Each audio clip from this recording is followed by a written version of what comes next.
are lots of things all around us, exciting things that surround us. But how does it work?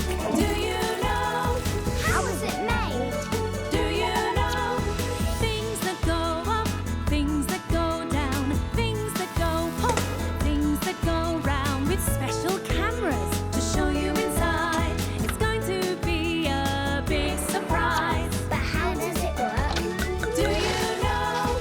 How is it made? Do you know? Do you know? Let's find out!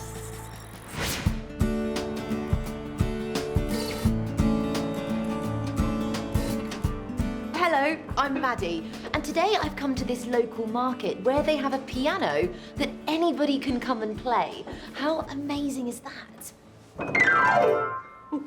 Do you play the piano? It sounds lovely, doesn't it? But what I want to know is what's going on inside the piano. Do you know how a piano works? Let's find out. How does it work? A piano! We are in a piano shop. There are lots of pianos here, but they don't all look the same. This type here is called an upright piano, and that's because the main body of it, that's this bit, stands upright, just like we do. But this type here is called a grand piano, and it stretches out this way instead of upright. It's a bit like lying down.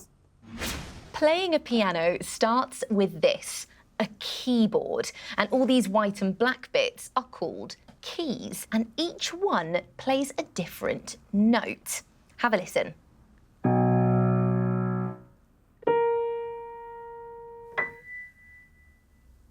Did you hear how each key plays a different sound? Well, there are 52 white keys and 36 black keys, and each one plays a different note.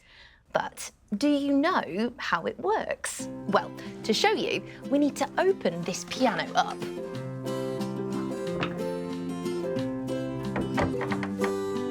Hidden inside every piano are lots of strings.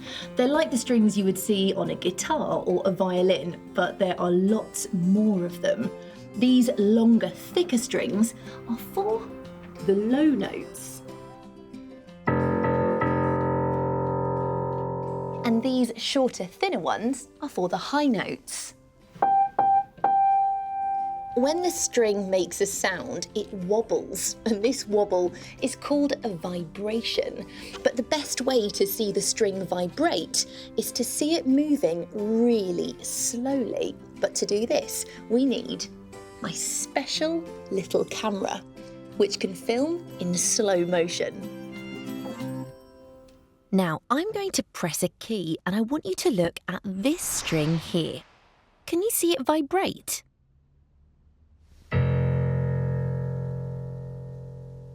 That's amazing. Let's see it again.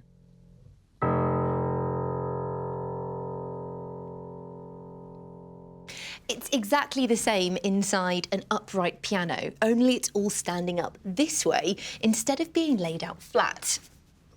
Come and have a look inside this upright piano. We've taken off the front so you can see inside. Look, here are the strings, here. Now, watch what happens inside the piano when I play it.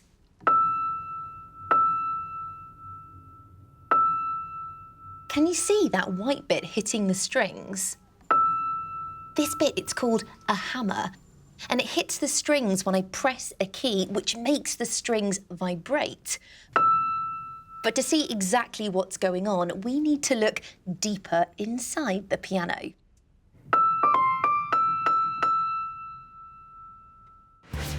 Every key is longer than it looks because it's actually part of a wooden lever. A lever is like a seesaw.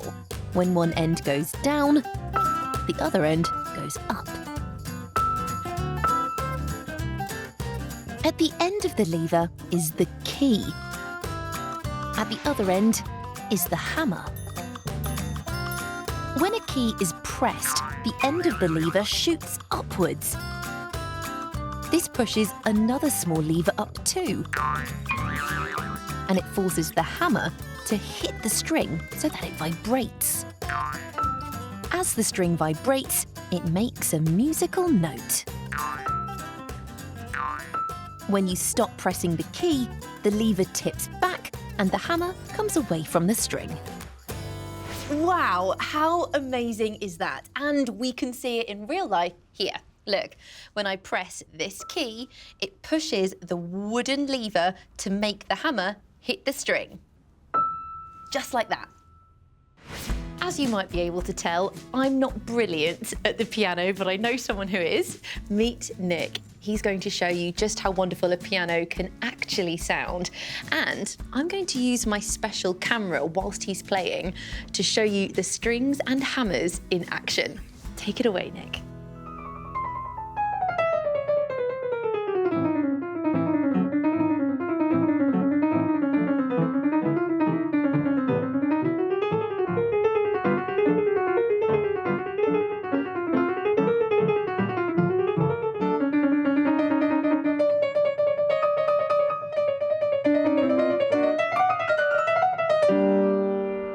Wow, very good.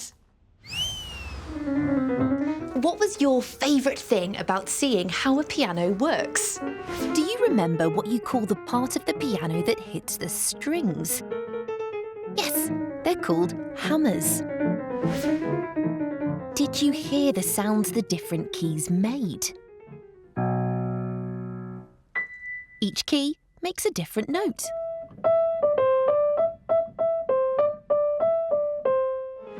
And did you see how the black and white keys are all levers, which move like a seesaw?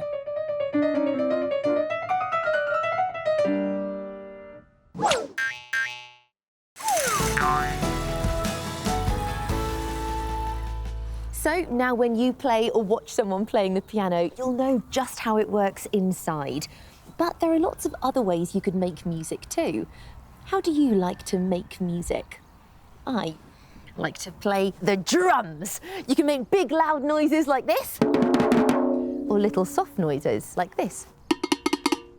There are lots of different kinds of drums too, like this. It's called a steel drum. But you could also make your own drum out of an old pan using a couple of wooden spoons. Just make sure you ask an adult nicely first. Drums are great fun, but do you know how they're made? Let's go find out. How is it made? A drum! We're in a drum factory, and making a drum begins with this. Here we have lots of very thin slices of wood. It's called veneer, and it's the first thing we need to make a drum. Come with me, and I'll show you how this turns into this. For each drum, lots of layers of veneer are stuck together with a thin layer of glue. This makes the drum nice and strong. The glued together pieces of wood are now taken to a special machine that keeps them nicely pressed together while they dry. And now our thin sheets of wood are ready to be made into a drum. But can you see the wood is still really bendy? That's important because a drum is round, so our wood needs to be able to bend into a round shape. Listen to that wibbly wobbly sound. Doesn't it sound funny?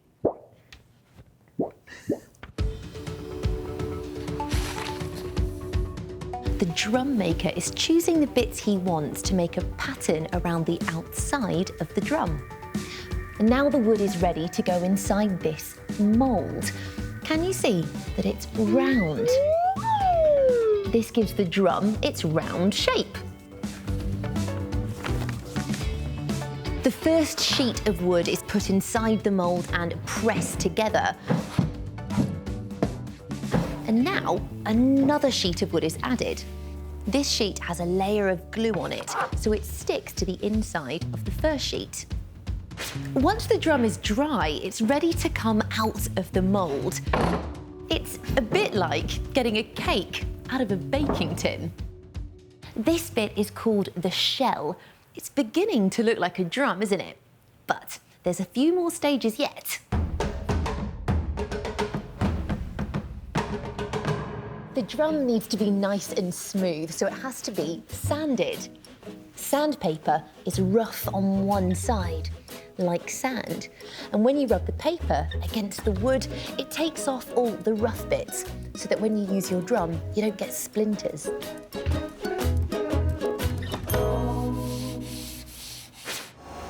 Now it's time for some colour. Each drum is spray painted by hand, and the drum makers use something called a stain.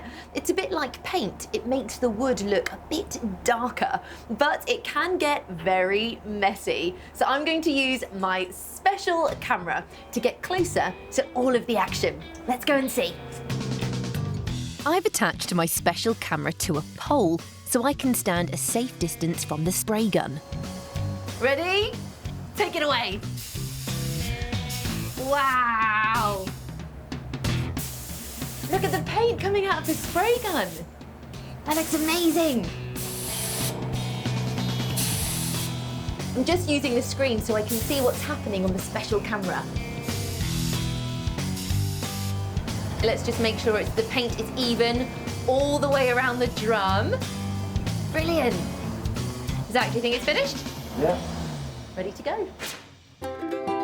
Wow! And this is what the drum shell looks like once it's been painted and dried. It looks brilliant, doesn't it? But what do you think is missing? It's the top part of the drum, the bit you hit to make the sound. And this is called the skin, or the head. And for that, we need a special sheet of plastic. But before we attach the drum's shell to the plastic skin, we have to drill some holes. Next, metal blocks called lugs are screwed into the holes, and the plastic skin is placed on top of the drum, with a metal hoop fixing it into place. The next thing to do is put the drum to the test and check it makes a great sound. Take it away.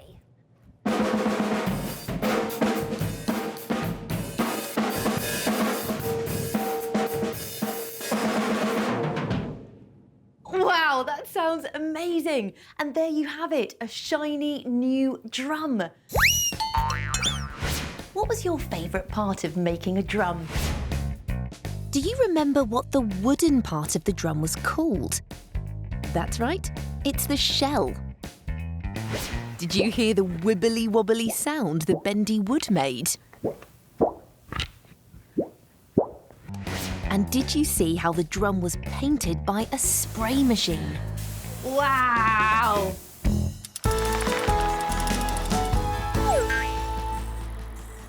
So now you know how a drum is made, from the wooden sheets that make the shell to the stretched plastic that makes the top. And we learnt how a piano works to play lovely music. Speaking of lovely music, there's only one thing left to do with this drum. See you next time.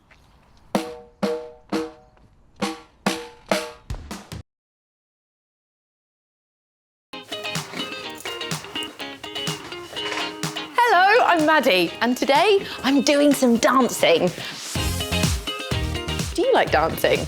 It's a great way to get your body moving, isn't it? There are lots of different types of dance, so what's your favourite? I love tap dancing.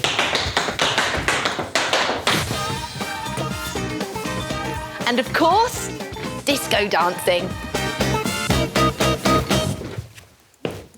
You can disco dance anywhere as long as you have good music. But my favourite place to dance is a disco party, like this one. Can you see all of the coloured lights? And what about that big silver ball? Do you know what it's called? That's right, it's a disco ball. I love how shiny it is and how it fills the room with hundreds of little lights. But how does a disco ball make all of these lights? How does a disco ball work? Let's find out. How does it work? Disco ball. Take a look at this disco ball. It's just like the one up there, only a bit smaller. Inside a disco ball is a motor, and that motor makes the ball spin round and round. Let's switch this one on. Ready? If you listen carefully, you can hear the motor whirring. It sounds like a soft purr, doesn't it? Disco balls are covered in hundreds, if not thousands, of tiny pieces of mirror called facets. Let's see if we can see the tiny pieces of mirror on the disco ball all the way up there. I've put my special camera on the end of a long pole so we can take a closer look. Up we go. There they are, lots of tiny mirrors. Can you see what shape the mirrors are? That's right, they're squares. When light hits a mirror, the mirror reflects the light back because a mirror is a reflective surface. But how do the mirrors reflect the light around the room? I think we need to take a closer look. A disco ball is made up of lots of mirrors. The top layer of a mirror is a flat, see-through sheet of glass. In the middle is a very thin, smooth layer of silver metal, and at the back is a black layer of board. When a light is shined straight at a mirror, it passes through the see-through glass and hits the metal layer. It reflects straight back because the metal is so smooth. But if we turn the mirror sideways, or up, or down, and then shine a light at it, it doesn't reflect straight back. Instead, it reflects at the opposite angle to where it hit the mirror. Because a disco ball is a round ball shape, every mirror that is on the outside is facing in a slightly different direction to all the other mirrors. So when one light shines at a disco ball, it reflects back from lots of different mirrors in lots of different directions, all at the same time. And that makes lots of small spots of light on the walls, the ceiling, and the floor. Let's give that a go. I've got a mirror here. I'm going to switch the torch on. Remember, you should always be careful not to shine a torch directly into your eyes. And there you go. The beam of light is reflecting off the mirror and straight back. Look, can you see the spot of light on my tummy? So what's going to happen if I turn the angle of the mirror? Let's find out. You ready? Okay, I'm turning the mirror. And did you see the light move? The light beam is reflecting off the mirror at exactly the same angle as the light hits it. Just there. But this is just one mirror. What will happen if I shine the torch on lots of little mirrors on the disco ball? That's right. The light beam from the torch is reflected off lots of mirrors at lots of different angles all at the same time. It's really pretty, isn't it? I think there's only one thing left to do, and that is switch it on. Ready? Can you see the little spots of light are moving? And that's because the mirrors are moving, so the reflected light beams are moving too. Shall we see what this looks like on the big disco ball up there?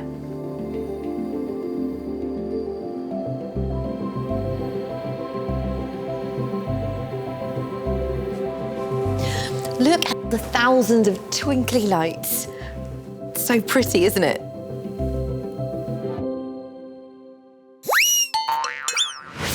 I love seeing how a disco ball works. Did you? What was your favourite bit? Do you remember what it's called when light bounces off a mirror? That's right, it's called reflecting. Did you hear the sound the motor made when it turned the disco ball around? And did you see how the light reflected separated off all the small pieces of mirror, it made a pretty twinkly pattern.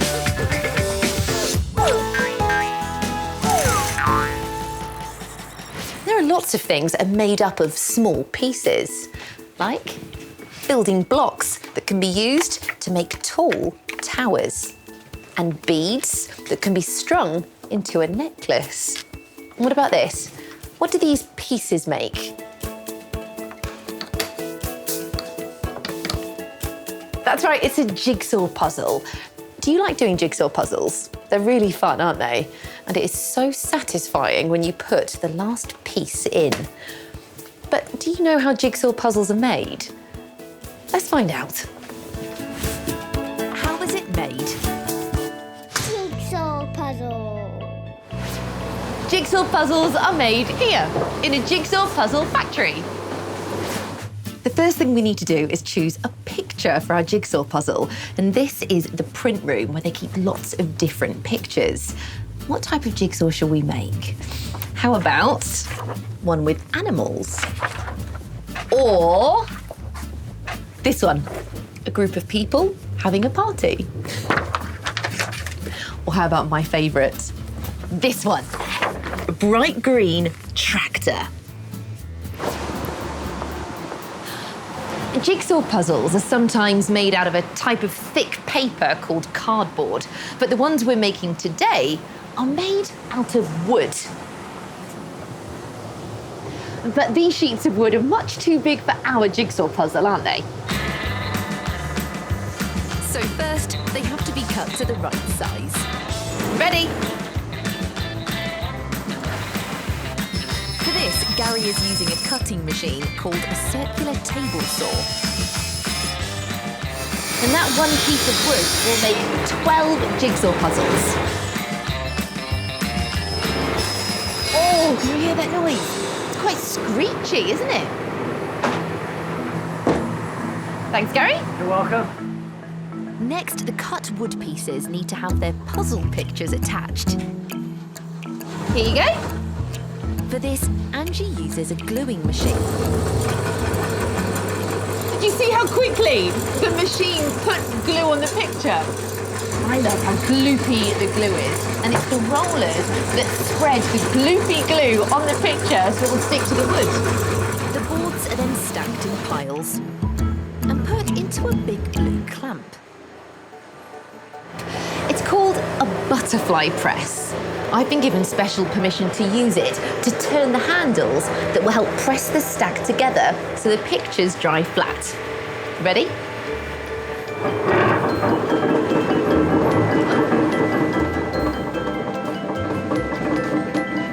Now we just have to wait 10 minutes. After they've dried, the stack of wooden pictures can be taken out, ready for the next stage. Now's the really exciting part. It's time to cut out the jigsaw puzzle pieces.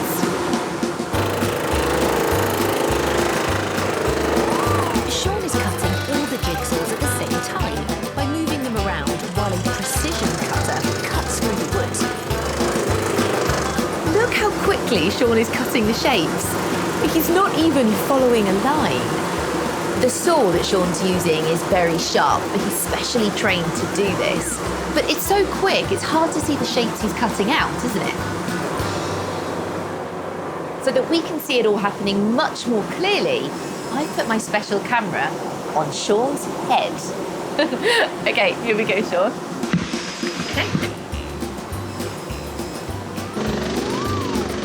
Wow! Can you see the wiggly shapes being cut out? Sean doesn't use a pattern. Instead, he decides what shapes to cut out as he goes along, so it's different each time.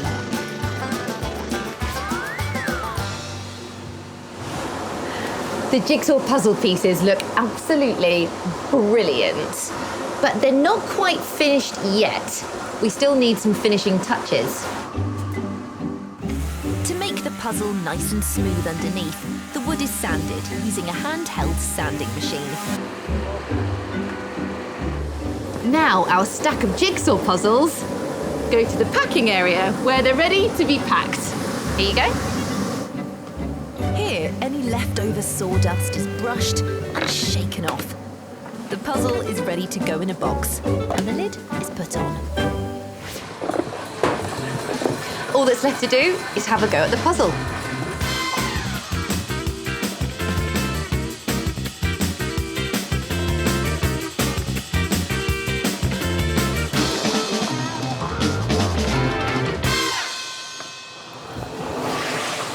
A finished tractor jigsaw puzzle. I loved seeing how jigsaw puzzles were made. Did you? What was your favourite bit? Do you remember the name of the big blue clamp with the huge handle at the top? That's right, it's the butterfly press. Did you hear the sound made by the circular table saw? And did you see how quickly Sean cut out the wiggly shapes in the puzzle?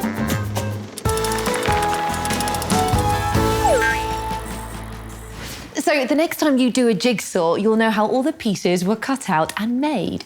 And when you see those tiny squares of light spinning around the room at a party, you'll know how a disco ball works to reflect light around the room. I think it's time to do some more disco dancing. See you soon. Hello, I'm Maddie, and today I want to borrow some books. Do you know where I can go that has lots and lots of books to borrow? That's right, a library. The great thing about libraries is that you can borrow a book, take it home for a few days, and when you've read it, you can bring it back and swap it for another one. But there are so many books in a library. How can we find the ones we want? Do you know how a library works? Let's find out. How does it work? Library. I'm looking for a storybook, a special type of book about maps called an atlas, and a book about fire engines. Right, let's find that storybook.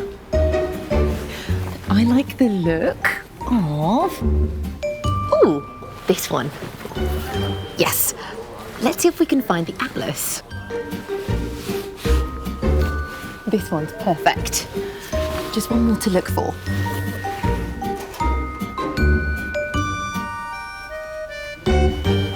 I can't find a book about fire engines. Perhaps the librarian can help. Librarians are people who work in libraries who help us to borrow the books that we choose. This is Mo. He's a librarian, and first he's going to help me borrow the two books that I've picked.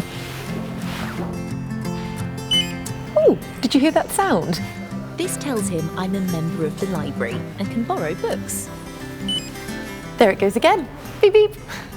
Mo uses the same scanner inside the library book. And this tells the computer which book I'm borrowing. Now I'm allowed to take the books home, but I still need my book about fire engines. The computer has a long list of all the books in the library, but some of them might not be here. Yes, that's the one I'm looking for, but it's at a different library. So Mo is going to reserve it for me and get it sent here. But how does the librarian find the books in the library system and keep track of where they are? To find out, we need to take a closer look. Every book in the library has a call number. The first number on the top row tells you what the book is about. Every department in the library has a different number. Books about science start with the number 5. Books about art start with the number 7. Books about history start with the number 9. On the second row are letters. The letters are the start of the name of the author. That's the person that wrote the book. The scanner reads the number on the library card. It sends a message to the computer telling it that the book is being borrowed. The computer shows a date when the book needs to be returned back to the library. The computer stores the information of all the books that have been borrowed and all the books in the library. If we can't find a book we're looking for, the librarian can look up the call number to find out which department and on which shelf the book is. The librarian sent a reservation, a little message asking for the book that I want, to this library. It's enormous.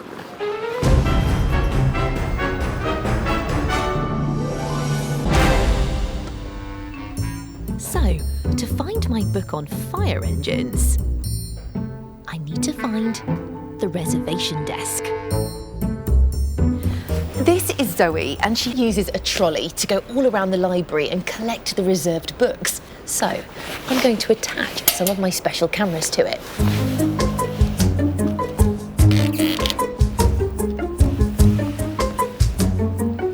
I can speed up the footage from all of the special cameras so we can see the reserved books being collected quicker. Look, Zoe is taking us down a secret corridor. And up in a lift. After checking which books she needs to collect on her reservations list, it's time for her to start finding them.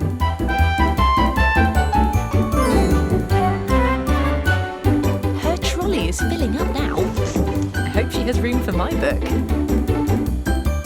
Now, where could she be going next? Oh look, it's the children's department, where my fire engine book should be. And there it is! Now Zoe needs to get all the reserved books to the right places. And it happens in here. Here comes the trolley now! Hello, Zoe! We need this machine. It's called a sortation machine, and it automatically sorts all the books into the right order so they end up in the right places. And it does this by using a scanner. This scanner doesn't read a barcode. Instead, it reads a little electronic chip. It's called an RFID tag. As the book passes the scanner, the computer reads the tag and it tells the sortation machine which department it should go to or which library has reserved it. And there's my fire engine book. Ready to go to the community library where I reserved it. I loved finding out how a library works. What was your favourite bit? Do you remember the name of the person who works in a library? That's right, it's the librarian. Do you remember the sound the scanner made when it scanned the library card? Beep beep. Did you see Zoe find my book in the big library on my special camera?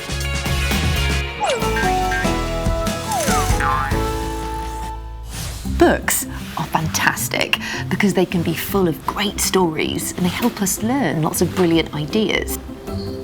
Most books are made out of paper and cardboard and are held or bound together.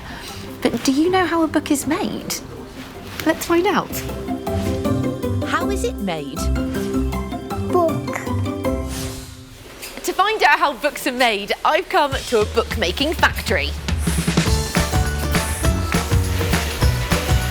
Here they take plain paper and turn it into lovely books like this one. Books have words and pictures printed on each page. How do they get there? A book starts out like this. It has a big sheet of metal called aluminium, and we call this a plate. Can you see all the words and pictures on it? But how do the words and pictures get from metal to paper? For that, we need a printing press. This is Ian, and he's putting one of the aluminium plates into the machine, Where it's bent around a metal roller. Ready to start printing. As the paper goes into the machine, the rollers turn round and round through a trough of ink down here. Wow, look at that! The ink will only stick to the words and pictures on the plate, and as it rolls around, it prints and presses them onto the paper as it's passing over the top of it. Whoa! Now we've got one large sheet of paper with 16 pages printed on it, 8 on the front and 8 on the back. But why do we have one large sheet with 16 pages? Well, each sheet gets folded to make our smaller pages, like this. 1 fold, 2 folds, 3 folds. But all of this folding would take so much time, so to help, we have a folding machine. This amazing machine folds the printed sheets of paper really, really quickly. First, these 2 suckers lift the sheets one by one so they can be fed into the machine, where they're folded. But all this happens so quickly, I think we should film this with one of my special cameras. This camera can film in slow motion, which means when we play things back that happen quickly, they will appear much slower. Watch this. Look, the paper is being sucked up one piece at a time and pulled into the machine for the first fold. A metal blade then folds the paper in half, pushing it down, where another metal blade folds it again for the third and final time. Look at all of these folded sections, and each one of them is the right size to go in our book. But at the moment, they're all loose. How do they come together so the pages are in the right order? Sue does this on a huge book sewing machine. And this is the start of a process called binding. And can you see the needles go through the paper, pulling the sections together with threads? The sewing machine makes a really great sound, doesn't it?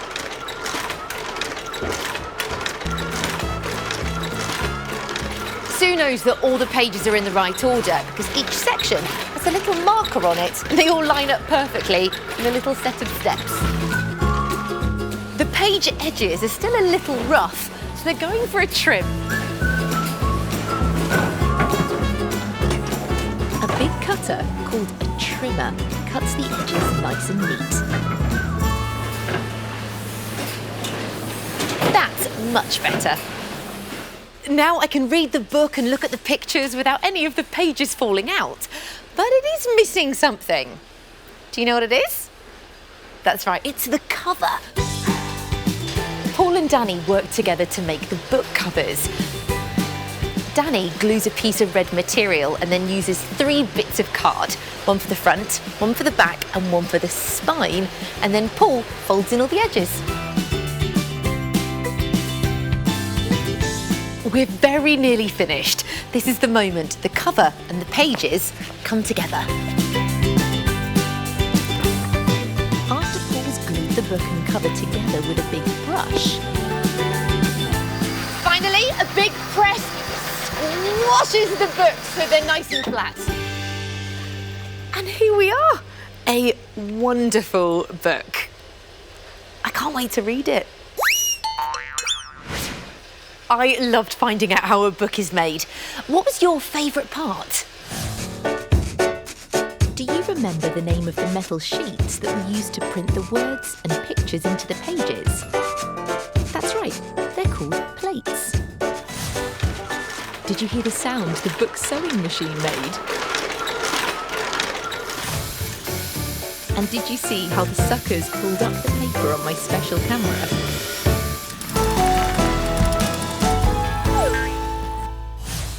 So the next time you have fun looking at a book, you'll know how it was made with printing plates, stitching and glue. And the next time you go to a library to borrow or reserve a book, you'll know how it works. Right, I'm going to read my new book. I'll see you next time. Hello, I'm Maddie, and today I'm finding out about something we might hear every day. They can be loud, they can be quiet, they can be very big and very small. Sometimes we might not be able to see them at all. Do you know what they are? Speakers. We can find speakers in lots of different places, like inside the television, at the train station so we can hear announcements, and there are speakers in headphones so we can listen to music. But how does sound come out of a speaker? Do you know how speakers work? Let's find out. How does it work? Speaker. To find out how a speaker works, I've come here to a speaker factory. Look at all these different types of speakers. I'm going to show you what's inside a speaker. Now, you must never play with or take apart a speaker at home, but I've got special permission to show you what's inside. This is David, and it's one of David's jobs to put the different parts of a speaker together.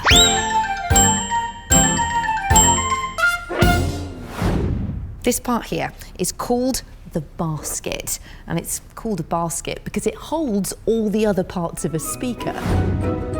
At the bottom of the basket is the permanent magnet, and it makes the speaker vibrate with the help of an electromagnet, which is powered by electricity. A vibration is like lots of little shakes. If you put your lips together and hum, can you feel that buzzing? That's vibration. Next, something called the spider is added. This makes sure the parts vibrate in the right direction. And finally, David will fix this part into the basket. It's called a cone because it's cone-shaped. But to make sound, all of these speaker parts need to be fitted into a speaker house. This is a speaker house, and David's fitting a slightly smaller basket with all the different parts into this hole. But how do the magnets and the cones work together to make sound? Come with me. When we listen to music, you shouldn't stand too close to a speaker or listen to music too loudly, as it might hurt our ears. Now, when I press play, the music will start. Do you recognise this song? And when I press stop, the music stops. Do you remember what these two big circles are called? That's right, they're cones. But watch what happens to the cones when I play the music. Here we go. Can you see that the cones are moving? The cones are moving because of vibrations. It's the magnets that make the vibrations, and vibrations make sound waves and the sounds that we can hear. But to find out how the magnets and the cones work together to make vibrations, I think we need to take a closer look.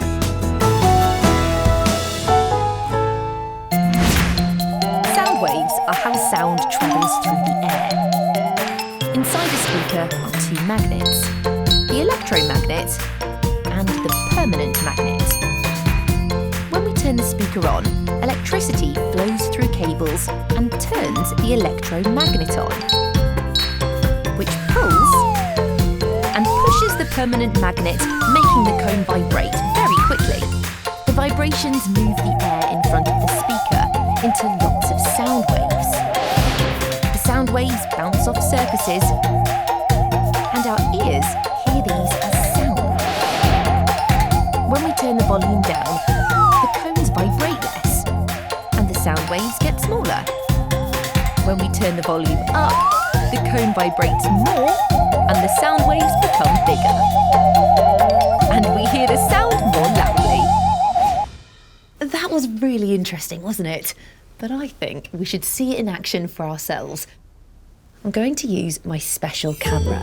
And this camera can film in slow motion, which lets us see things that happen really quickly, much slower. But sound waves are invisible. We can't see them. So to understand how the vibrating cone makes the air move in front of it, I'm going to use some green rice. Remember, you mustn't try this on a speaker at home, but I've got special permission so I can show you how the speaker works. When I turn the music on, the magnets will make the cone vibrate, which makes sound waves. So let's see what happens.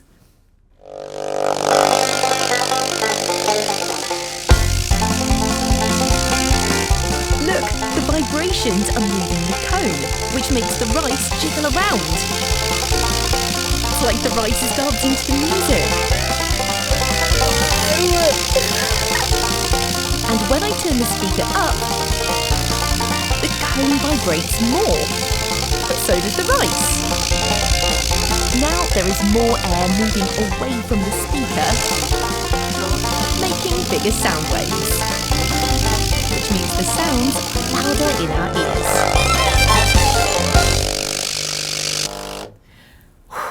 That was so much fun. I loved finding out about how a speaker works. What was your favourite part? Can you remember the name of the part that holds the speaker together? That's right, it's called the basket. And did you hear the song I played when I plugged my phone into the speaker? It was the Do You Know theme tune. And did you see the green lights jump around on my special slow motion camera?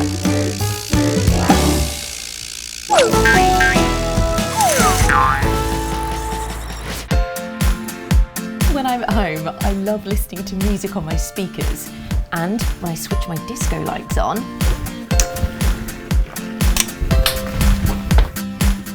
I love to dance. I love all the brightly coloured lights. There are lots and lots of colours all around us. But how are there so many colours? Do you know how colour is made?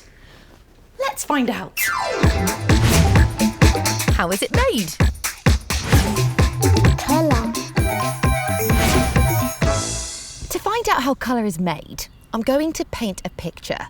I've got 3 colours here, red, yellow and blue. What do you think I should paint? I know, let's paint the house. First, let's start with the sky. I'm painting the sky blue. And I think I'll paint the house red.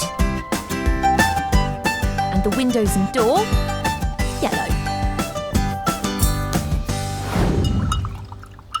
Ooh, can you hear that? I love the tinkling, swishing sound of my paintbrush in the water glass. Lovely. We call red, yellow and blue primary colours. And we can mix primary colours together to make lots of new colours. Let me show you how. If I put yellow and blue together, look what colour it makes. Green! And if I mix red and blue, wow, look, it's made the colour purple. How about red and yellow? What colour do you think it's going to make? That's right, orange. That's my favourite. We've got 3 new colours made by mixing the primary colours together. Green, purple and orange. We call these secondary colours. And now I've got some green to paint the grass. So that's how you mix colours. But how can you separate them? This is a special type of paper called chromatography paper. And it helps to separate colours that have been mixed together, like the colours in these felt tip pens. I'm going to mark these 3 different colours onto the bottom of my chromatography paper. I'm using orange, green and brown. To separate the colours, we need to put the chromatography paper in water. Like that. The chromatography paper works a bit like a sponge and will soak the water up. I wonder what will happen to the colour from the felt tip pen when water passes through it. It will take over an hour for water to move up the chromatography paper, so I'm going to film it using my special time-lapse camera. This means we can see it happening much quicker when we watch it back. All set? Look, the water is climbing up the paper and mixing with the ink from the felt tip pens. And can you see, as the water gets higher, the colours are starting to separate. And the ink goes up with the water.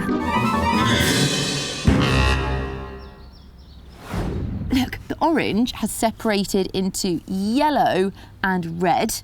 The green has separated into yellow and blue. And look at the brown. It's separated into all the primary colours. Red, yellow and blue. How brilliant's that? So, we know we can find lots of different colours inside felt tip pens and paint. But did you know there are also lots of different colours in light?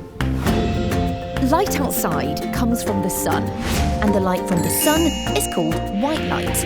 But you should never look directly at the sun. But white light is actually made up of lots of colours. Let me show you. To see all the colours that make white light, I'm going to use this. It's called a prism. Light travels in a straight line. But when light travels from the sun and passes through the prism bends the light. And when this happens, the colours that are inside the light separate out. This is called dispersion. But what does dispersion look like? Wow, look at the light coming through the trees. Can you see all the different colours? Look, there's some red and some yellow. Oh, there's some blue and some green. A colour called indigo and another one called violet. These are different shades of the colour purple. Where else do we see these colours? That's right, a rainbow. And we see rainbows when the sun shines and it's raining. The rain works just like my prism. It separates out the colours in the light that comes from the sun. How incredible is that? I loved finding out how colours are made. What was your favourite bit? Can you remember what we call the colours red, blue and yellow? That's right, they're called primary colours. Did you hear the sound my paintbrushes made when they were swishing around in the glass? And did you see the felt tip pen ink separate into different colours on my special time-lapse camera?